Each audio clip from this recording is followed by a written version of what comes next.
ಇವತ್ತು ಮೂಡ್ಲುಕುಳು ಚಿನ್ನಸ್ವಾಮಿಯವರು ತುಂಬ ಚೆನ್ನಾಗಿ ಮಂಡನೆ ಮಾಡಿದ್ರು.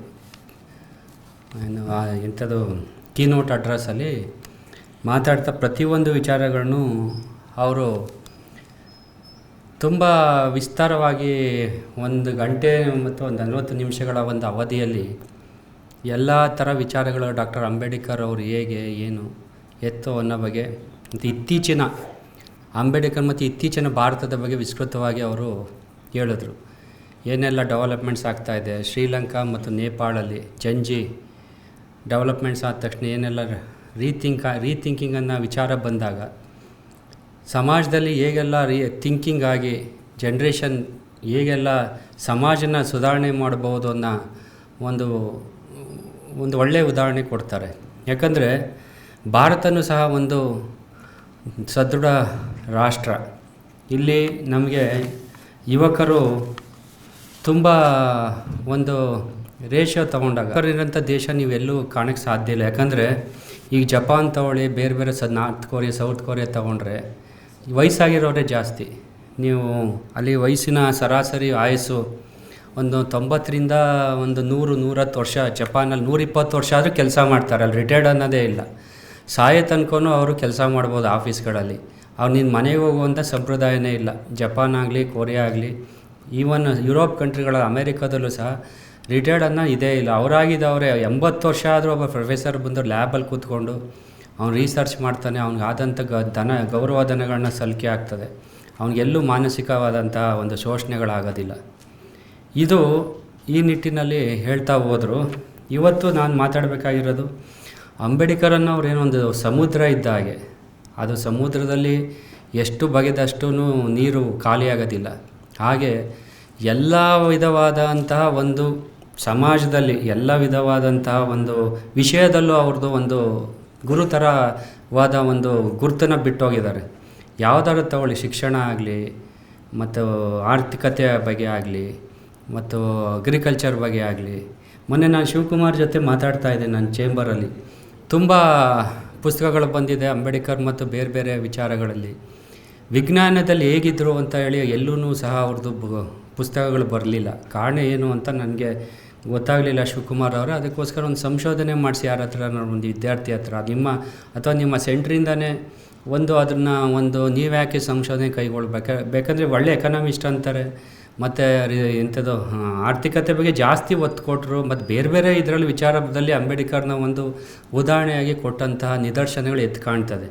ಹಾಗಾದರೆ ವಿಜ್ಞಾನದಲ್ಲಿ ಅವರ ನಿಲುವು ಹೇಗಿತ್ತು, ಸಂಶೋಧನೆಗಳ ಬಗ್ಗೆ ಹೇಗಿತ್ತು, ಮತ್ತು ರಿಸರ್ಚ್ ಲ್ಯಾಬಲ್ಲಿ ಕುರಿತವ್ರು ಏನು ಮಾತಾಡಿದ್ರು, ಬೇರೆ ದೇಶಗಳಲ್ಲಿ ಆಗ್ತಾ ಇರೋಂತಹ ಒಂದು ಸಂಶೋಧನೆ ಬಗ್ಗೆ ಅವ್ರಿಗೆ ನಿಲುವು ಹೇಗಿತ್ತು ಅನ್ನೋದನ್ನು ಎಲ್ಲೂ ಸಹ ನಾವು ಇದುವರೆಗೂ ಇಷ್ಟು ವರ್ಷ ಆದ್ರೂ ನಾನು ಕಂಡಾಗೆ ಎಲ್ಲೂ ಸಹ ಬುಕ್ಗಳು ಬರೆದಿಲ್ಲ.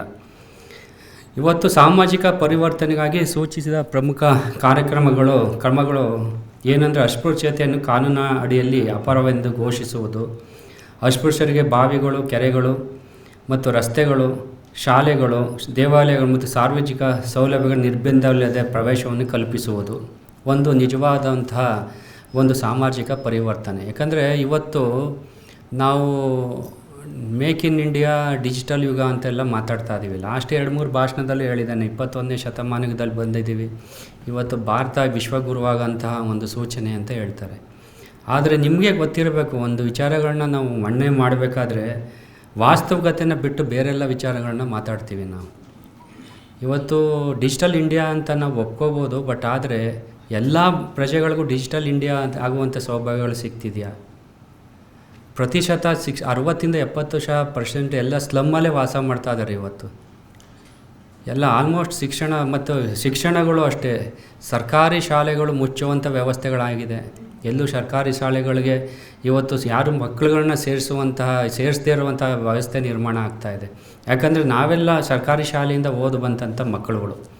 ಅವತ್ತು ಸರ್ಕಾರಿ ಶಾಲೆಯದಂಥ ವ್ಯವಸ್ಥೆ, ಶಾಲಾ ಮತ್ತು ಶಿಕ್ಷಕರು ಎಲ್ಲ ಹೇಗಿದ್ದರು ಅಂತ ಅಂದರೆ ನಿಜವಾಗ್ಲೂ ಅವರು ಗುರುಗಳು ಅನ್ನೋದಕ್ಕೆ ದೇವರುಗಳೇ ಅನ್ನೋ ಭಾವನೆ ನಮ್ಮಲ್ಲಿ ಇತ್ತು. ಯಾಕಂದರೆ ಅಷ್ಟು ಅವ್ರ ನಿಸ್ವಾರ್ಥ ಸೇವೆ ಮಕ್ಕಳಿಗೆ ಕಲಿಸ್ಬೇಕು, ಅವ್ರನ್ನ ಸಮಾಜಕ್ಕೆ ಒಂದು ದೊಡ್ಡ ಕೊಡುಗೆ ಮಾಡಬೇಕು ಅನ್ನೋ ನಿಸ್ವಾರ್ಥ ಸೇವೆ ಆಗಿನ ಕಾಲದ ಶಿಕ್ಷಕರು ತಲುಪಿಸ್ತಾಯಿದ್ರು. ನನ್ನ ಕಂಡಾಗೆ ಪ್ರೈವೇಟ್ ಅಂದರೆ ಖಾಸಗಿ ಸಂಸ್ಥೆಗಳು ತುಂಬ ಕಡಿಮೆ. ಎಲ್ಲೋ ಒಂದು 100ಕ್ಕೆ 1-2 ಇತ್ತು. ಇವತ್ತೇನಾಗಿದೆ, 2 ಸರ್ಕಾರಿ ಶಾಲೆ, 98 ಖಾಸಗಿ ಶಾಲೆಗಳಾಗಿದೆ. ಈ ವ್ಯವಸ್ಥೆ ಯಾಕೆ ಬಂತು? ಇವತ್ತೇನಾಗಿದೆ, ಮಕ್ಕಳುಗಳನ್ನ ಎಲ್ಲೂ ಸಹ ಸರ್ಕಾರಿ ಶಾಲೆಗೆ ಕಳಿಸೋದಕ್ಕೆ ಕೂಲಿ ಮಾಡೋಂಥ ತಂದೆ ತಾಯಿಗಳು ಯೋಚನೆ ಮಾಡೋಂಥ ಸ್ಥಿತಿ ನಿರ್ಮಾಣ ಆಗಿದೆ. ಯಾಕಂದರೆ ಅವ್ನು ಕೂಲಿ ಮಾಡೋದು ನನ್ನ ಮಗ ಶಿಕ್ಷಣ ಕಲೀಲಿ ಅಂತ ಲಕ್ಷಾಂತರ ರೂಪಾಯಿ ಡೊನೇಷನ್ ಕೊಟ್ಟು ಅವ್ರಿಗೆ ಸರ್ಕಾರಿ ಶಾಲೆಗಳಿಗೆ ಪ್ರೈವೇಟ್ ಶಾಲೆಗಳಿಗೆ ಸೇರಿಸುವಂಥ ವಾತಾವರಣ ನಿರ್ಮಾಣ ಆಗಿದೆ. ಅದೇ ಥರ ನಾವು ಬಂದರೆ, ಪದವಿ ಶಿಕ್ಷಣಕ್ಕೆ ಬಂದರೆ, ಇತ್ತೀಚಿನ ದಿನಗಳಲ್ಲಿ ನಿಮಗೆ ಗೊತ್ತು, ನಾವೆಲ್ಲ ಓದಬೇಕಾದ್ರೆ ವಿಶ್ವವಿದ್ಯಾಲಯ ಹೇಗಿತ್ತು ಅಂದರೆ, ವಿಶ್ವವಿದ್ಯಾಲಯಕ್ಕೆ ಸೀಟ್ ಸಿಕ್ಕಿದ್ರೆ ಏನೋ ಒಂದು ನಮ್ಮ ಜೀವನ ತಿರುವುಗಳಾಯಿತು ಅನ್ನೋ ಭಾವನೆಗಳಾಗಿತ್ತು. ಈ ವಿಶ್ವವಿದ್ಯಾಲಯ ಕಾಲಿಡೋದಕ್ಕೆ, ಒಂದು ಗಂಗೋತ್ರಿಗೆ ಕಾಲಿಡ್ತಿದ್ದೀವಿ ಅಂದರೆ ಎಲ್ಲೋ ನಾವು ಯಾವುದೋ ಪೂರ್ವಜನ್ಮದ ಪುಣ್ಯ ಅಂತ ಯೋಚನೆ ಮಾಡ್ತಾಯಿದ್ವಿ. ಒಂದು ಸೀಟ್ ಸಿಕ್ಕಿದ್ರೆ ನಮಗೆ ಒಂದು ವಿಷಯದಲ್ಲಿ ಏನೋ ನಮ್ಮ ಜೀವನಕ್ಕೆ ಒಂದು ಆಧಾರ ಆಯ್ತಲ್ಲಪ್ಪ ಅನ್ನೋ ಒಂದು ಕಾಲ ಇತ್ತು ಆವಾಗ. ಈಗ ಜಿಲ್ಲೆಗೆ ಒಂದು ವಿಶ್ವವಿದ್ಯಾಲಯಗಳಾಗಿದೆ, ಸೌಲಭ್ಯಗಳಿಂದ ವಂಚಿತ ಆಗಿದೆ, ವಿಶ್ವವಿದ್ಯಾಲಯ ಕುಂಠಿತ ಆಗ್ತಾಯಿದೆ, ರಿಸರ್ಚ್ಗಳಾಗ್ತಾ ಇಲ್ಲ. ಈ ಥರ ವಿಚಾರಗೋಷ್ಠಿಗಳು ತುಂಬ ನಡೀತಿತ್ತು. ಯಾಕಂದರೆ ದೇಶದಲ್ಲಿ ಎಲ್ಲರೂ ಕಿಚ್ಚತ್ತಿತ್ತು ಅಂದರೆ ಕಾರಣ ಅದು ವಿಶ್ವವಿದ್ಯಾಲಯಗಳಾಗ್ತಿತ್ತು. ಯಾಕಂದರೆ ವಿಚಾರ ಮಂಡನೆಗಳಾಗ್ತಿದ್ದಂಥ ಕಾಲದಲ್ಲಿ ಅವತ್ತು ಹೇಗಾಗ್ತಿತ್ತು ಅಂತ ಅಂದರೆ, ಎಂಥ ವಿಶ್ವವಿದ್ಯಾಲಯ ಹಿಂಗಾಯಿತು ಅಂತೇಳಿ ನ್ಯಾಷನಲ್ ನ್ಯೂಸ್ ಆಗ್ತಿತ್ತು.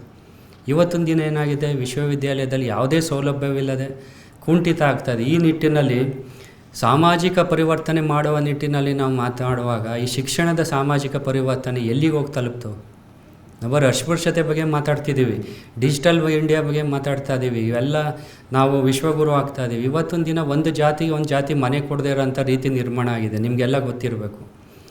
ಇಂಥ ಜಾತಿಯವನು ಅಂದರೆ ಈಗಲೂ ಸಹ ಬೇರೆ ಊರುಗಳ, ಇಲ್ಲೇ ಮೈಸೂರಲ್ಲೂ ಸಹ ಒಂದು ಮನೆ ಕೊಡದೇ ಇರೋ ಥರ ನಿರ್ಮಾಣ ಆಗಿದೆ. ಇಷ್ಟೆಲ್ಲ ವಿಚಾರಗೋಷ್ಠಿ ಮಾಡ್ತೀವಿ, ಇಷ್ಟೆಲ್ಲ ಮಾತಾಡ್ತೀವಿ, ಬರೀ ಸೀಮಿತ ಮಾತ್ರ ವಿಚಾರಗೋಷ್ಠಿಗ.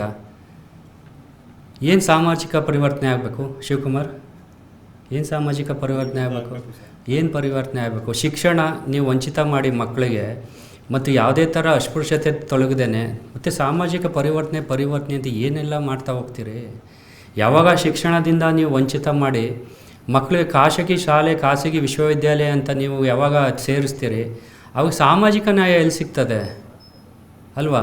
ನೀವೆಲ್ಲ ಥಿಂಕ್ ಮಾಡಬೇಕಾದಂಥ ಈ ವಿಚಾರಗೋಷ್ಠಿಲಿ. ಯಾಕಂದರೆ ಯಾವ ಮನುಷ್ಯ, ಈಗ ಡಾಕ್ಟರ್ BR ಅಂಬೇಡ್ಕರ್ ಅವರು ಅವತ್ತು ಶಾಲೆಯಿಂದ ಒಳಗೆ ಸೇರಿಸ್ತಾ ಇದ್ರು ಸಹ ಅವರು ಆಚೆ ಕೂತು ಶಿಕ್ಷಣ ಕಲಿತು ನಮ್ಮನ್ನೆಲ್ಲ ಇವತ್ತು ನಿಂತು ಮಾತಾಡೋವಂಥ ಸ್ವಾಭಿಮಾನ ಸೃಷ್ಟಿಸಿರೋಂಥ ಕಾರಣ ಅದು ಶಿಕ್ಷಣ.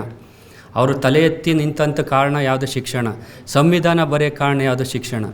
ಆ ಶಿಕ್ಷಣನೇ ವಂಚಿತ ಮಾಡಿದ್ರೆ ಮತ್ತೆ ನಾವು ಅಸ್ಪೃಶ್ಯತೆ ಕಡೆ ಹೋಗಿದ್ದೀವಿ, ಮತ್ತು ಕೆಳಗಿಳಿಯುವಂಥ ಒಂದು ವ್ಯವಸ್ಥೆನೇ ನಿರ್ಮಾಣ ಆಗಿದೆ ಅಂತ ನಾನು ಹೇಳೋದಕ್ಕೆ ಇಚ್ಛೆಪಡ್ತೇನೆ. ಯಾಕಂದರೆ ಇಂಥ ವ್ಯವಸ್ಥೆನ ಕಣೆಗೊಳಿಸೋಕ್ಕೆ 79 ವರ್ಷ ಆಯ್ತು ಸ್ವತಂತ್ರ ಬಂದು, ಏನೂ ಮಾಡಲಿಲ್ಲ. ಇಂಥ ವಿಚಾರಗೋಷ್ಠಿಗಳು, ಎಂತೆಂಥ ಮೇಧಾವಿಗಳು, ಸಾಹಿತಿಗಳು ಎಲ್ಲ ಸುಮಾರು ವಿಚಾರಗೋಷ್ಠಿಗಳು ಮಾಡೋದು, ಹೋರಾಟಗಳಾಯಿತು, ಬುಕ್ ಬರೆದ್ರು, ಪೇಪರ್ಲಿ ಆರ್ಟಿಕಲ್ ಬರೆದ್ರು.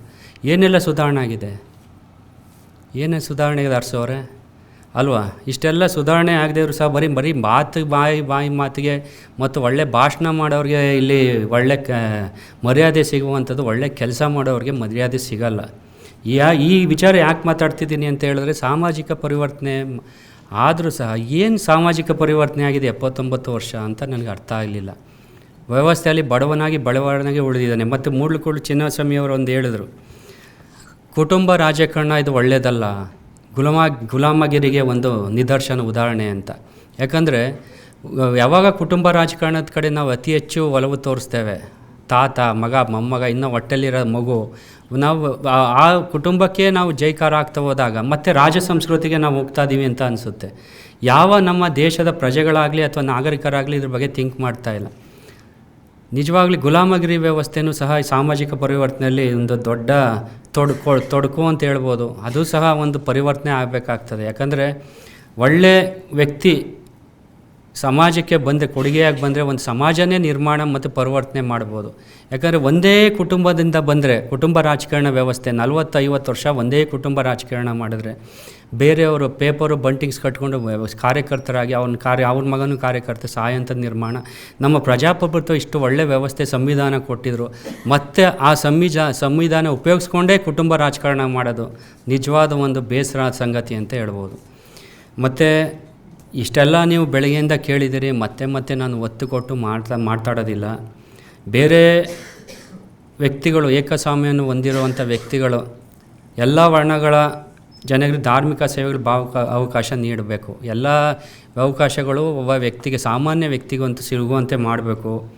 ಮತ್ತು ಧಾರ್ಮಿಕ ಮತ್ತು ಸಾಮಾಜಿಕ ಸಂಪ್ರದಾಯ, ಜಾತಿ ತಾರತಮ್ಯದಿಂದ ಮುಕ್ತಗೊಳಿಸೋದು ಮತ್ತು ಎಲ್ಲ ತಳ ಸಮುದಾಯದ ಜನರಿಗೆ ಮಾನವತೆ ಗೌರವ ನೀಡುವುದು ಒಂದು ಸಾಮಾಜಿಕ ಪರಿವರ್ತನೆ ಅಂತ ಹೇಳ್ಬೋದು ಸ್ನೇಹಿತರೆ. ಯಾಕಂದರೆ ಇವತ್ತು ಸಾಮಾಜಿಕ ಪರಿವರ್ತನೆ ತುಂಬ ಒಂದು ದಿನ ಎಲ್ಲ ಮಾತಾಡ್ಬೋದು, ಬೆಳಗ್ಗೆಯಿಂದ ಮಾತಾಡಿದಿರಿ, ತುಂಬ ವಿಚಾರಗೋಷ್ಠಿಗಳನ್ನು ಮಾಡ್ಬೋದು. ನನ್ನ ನಿಟ್ಟಿನಲ್ಲಿ ಒಂದು ಸಾಮಾಜಿಕ ಪರಿವರ್ತನೆ ಅಂದ್ರೇನು, ಒಂದು ಯುರೋಪ್ ಕಂಟ್ರಿಗೆ ಹೋದರೂ, ನಾನು ಅಮೇರಿಕಾದಲ್ಲಿದ್ದೆ ಒಂದು ವರ್ಷ PDF ಮಾಡಬೇಕಾದ್ರೆ, ಅಲ್ಲಿ ಟಾಯ್ಲೆಟ್ ತೊಳೆಯೋರು ಸಹ ಬೆಂಜ್ ಕಾರಲ್ಲಿ ಬರ್ತಾರೆ, BMW ಕಾರಲ್ಲಿ ಬರ್ತಾರೆ. ಅವ್ರಿಗೆ ಈವನ್ ಆ ಸೈಂಟಿಸ್ಟು ಲ್ಯಾಬಲ್ಲಿ ಸೈಂಟಿಸ್ಟ್ ಮಾಡೋನು ಸಹ ಜೋರು ಮಾತಾಡಲ್ಲ. ಸೇಮ್ ರೆಸ್ಪೆಕ್ಟ್ ಏನು ಅಲ್ಲಿ VC ಕೊಡ್ತಾರೆ ಅದೇ ರೆಸ್ಪೆಕ್ಟು ಕಸ ಗುಡಿಸೋರ್ಗೂ. ಮತ್ತು ಅದೇ ಥರ ಅವರು ದೊಡ್ಡ ಕಾರಲ್ಲಿ ಬಂದು ನೀಟಾಗಿ ಡ್ರೆಸ್ ಚೇಂಜ್ ಮಾಡಿಕೊಂಡು ಎಲ್ಲ ಮಾಡಿ ಅವ್ರ ಕೆಲಸ ಶಿಸ್ತಾಗಿ ಮಾಡಿ ನೀಟಾಗಿ ಬಟ್ಟೆ ಹಾಕ್ಕೊಂಡು ಹೋಗ್ತಾರೆ. ಎಲ್ಲರೂ ಅವರು ಸಹ ಸಲ್ಯೂಟ್ ಮಾಡ್ತಾರೆ ವ್ಯವಸ್ಥೆ ಯುರೋಪ್ ಕಂಟ್ರೀಲಿ. ಅದು ನಿಜವಾದ ಸಾಮಾಜಿಕ ವ್ಯವಸ್ಥೆ. ಅದು ನಮ್ಮ ದೇಶದಲ್ಲಿ ಬರುವಂಥ ಕನಸು ಕಾಣಬೇಕು. ಇವತ್ತು ಮನೆ ಮುಂದೆ ಕಸ ಬಂದವನಿಗೆ ಕಸದವನು ಅಂತ ಹೇಳ್ತೀವಿ, ಅವ್ನ ವ್ಯಕ್ತಿ ಅಂತ ಹೇಳಲ್ಲ. ಕಸ ಎತ್ತವನು ಅಂತ ಹೇಳ್ತೀವಿ, ಕಸ ಅವನು ಪದೇ ಕಸದವನು ಬಂದಿದ್ದಾನೆ ಹಾಕೋ ಕೆಲಸನ ಅಂತ ಹೇಳ್ತೀವಿ. ಈ ಪದ್ಧತಿ ಮನೆಯಿಂದನೇ ಸಾಮಾಜಿಕ ಪರಿವರ್ತನೆ ಆಗಬೇಕು. ಯಾಕಂದರೆ ಈ ಸಣ್ಣ ಇದು ದೊಡ್ಡ ಮಟ್ಟದಲ್ಲಿ ಮಾತಾಡೋದಕ್ಕಿಂತ, ಬುಕ್ಕಲ್ಲಿ ಬರೆದಿರೋದಕ್ಕಿಂತ ಮಾತಾಡೋದಕ್ಕಿಂತ ನಾವು ಹೆಚ್ಚಾಗಿ ನಮ್ಮ ಮನೆಯಿಂದನೇ ಸಾಮಾಜಿಕ ಪರಿವರ್ತನೆ ಆಗುವ ನಿಟ್ಟಿನಲ್ಲಿ ಮಾತಾಡಬೇಕು. ಎಲ್ಲ ವ್ಯಕ್ತಿಗಳಿಗೂ ಗೌರವ ಸಿಗಬೇಕು. ಅವನು ಸಣ್ಣವನಾಗಿರಲಿ ದೊಡ್ಡವನಾಗಿರಲಿ ಅವನಿಗೆ ಗೌರವ ಸಲ್ಲುವಂತಹ ವ್ಯವಸ್ಥೆ ಒಂದು ಸಮಾಜದಲ್ಲಿ ಒಂದು ಮನೆಯಿಂದನೇ ಸೃಷ್ಟಿಯಾಗಬೇಕು. ಮನೆಯಿಂದ ಮತ್ತು ಬೀದಿಯಿಂದ ಮತ್ತು ನಂತರ ಊರಿನ ಕೇರಿ ಮತ್ತು ಮತ್ತು ದೇಶ. ಈ ಮನೆಯಿಂದನೇ ನಾವು ಸಾಮಾಜಿಕ ಪರಿವರ್ತನೆ ಮಾಡಿಲ್ಲ ಅಂದರೆ, ಅಲ್ಲಿ ಹೆಣ್ಣು ಗಂಡು ಅನ್ನೋ ತಾರತಮ್ಯ ತೋರಿಸಿದ್ರೆ, ಅವನು ಈ ಜಾತಿಯವನು ಮನೆಗೆ ಸೇರಿಸ್ಬೇಡ, ಅವನು ಆ ಜಾತಿಯವನು ಮನೆಗೆ ಸೇರಿಸ್ಬೇಡ, ಅವನು ಇದನ್ನು ತಿಂತಾನೆ ಹೊಲ್ಸು ತಿಂತಾನೆ. ಕಾಲ ಇತ್ತು ರೀ, ಅದು ಈ ದನ ತಿನ್ನೋನು ಕೆಟ್ಟವನು ಅಂತ ಯಾಕೆ ಹೇಳ್ತಿದ್ರು? ಊಟ ಸಿಗ್ತಿರ್ಲಿಲ್ಲ ಆವಾಗ. ಇವತ್ತೇನಾಗಿದೆ, ದೊಡ್ಡ ಕಂಟ್ರಿಯಲ್ಲಿ ದನ ತಿಂತಾರೆ, ಅವ್ರು ರೆಸ್ಪೆಕ್ಟ್ ಕೊಡ್ತಾರೆ. ಇಲ್ಲಿಂದ ಹೋಗಿ ಅಲ್ಲಿ 3% ಜನ ಅಲ್ಲಿ ಕೆಲಸ ಮಾಡಿ ಆ ಜನದ ಜೊತೆಗೆ ಸಲ್ಯೂಟ್ ಮಾಡ್ತಾರೆ. ಇಲ್ಲಿ ಇವಾಗ ಎಲ್ಲ 90% ತಳ ಸಮಯದವ್ರದವ್ರು ತಿನ್ನಕ್ಕೆ ಬಿಟ್ಬಿಟ್ಟಿದ್ದಾರೆ ಈಗ. ಅದು ಅವರ ಫುಡ್ ಹ್ಯಾಬಿಟ್ಟು.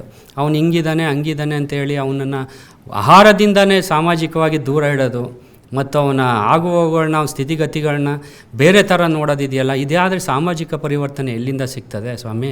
ಇಲ್ಲಿ ನೀವು ತಿಂತಾರೆ ಅಂದ್ಬಿಟ್ಟು ಇಲ್ಲಿ ಶೋಷಣೆ ಮಾಡೋದು, ಅಲ್ಲೋಗಿ ಯುರೋಪ್ ಕಂಟ್ರಿಲಿ 100% ಬೀಫ್ ಈಟರ್ಸ್ ಎಲ್ಲರೂ.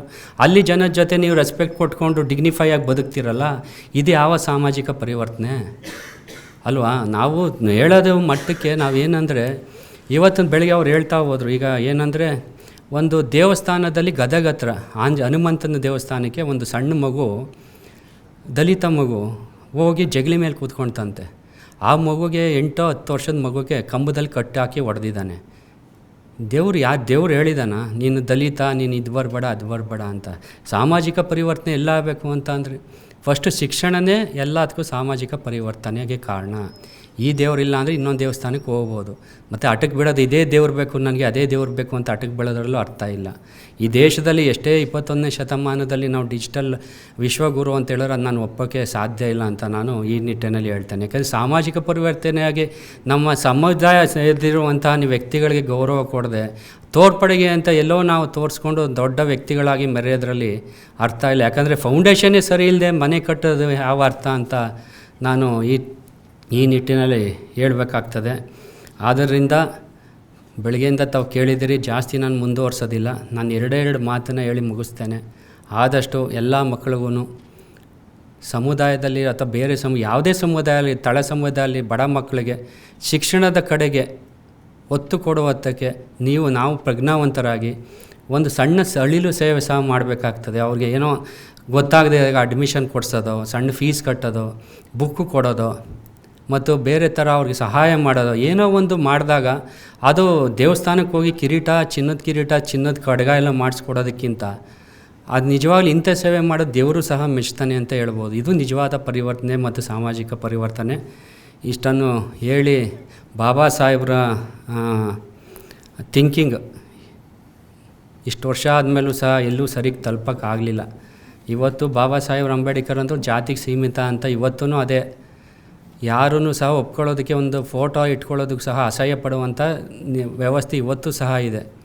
ಯಾವತ್ತು ಬಾಬಾ ಸಾಹೇಬರು ಎಲ್ಲರ ಮನಸ್ಸಲ್ಲೂ ಬರ್ತಾರೆ, ಕುವೆಂಪು ಅವರು ಎಲ್ಲರ ಮನಸ್ಸಲ್ಲೂ ಬರ್ತಾರೆ, ಕನಕದಾಸರು ಎಲ್ಲರ ಮನಸ್ಸಲ್ಲೂ ಬರ್ತಾರೆ. ಅವತ್ತು ಮಾತ್ರ ನಾವು ಸಾಮಾಜಿಕ ಪರಿವರ್ತನೆ ಆಗೋಕ್ಕೆ ಕಾರಣ.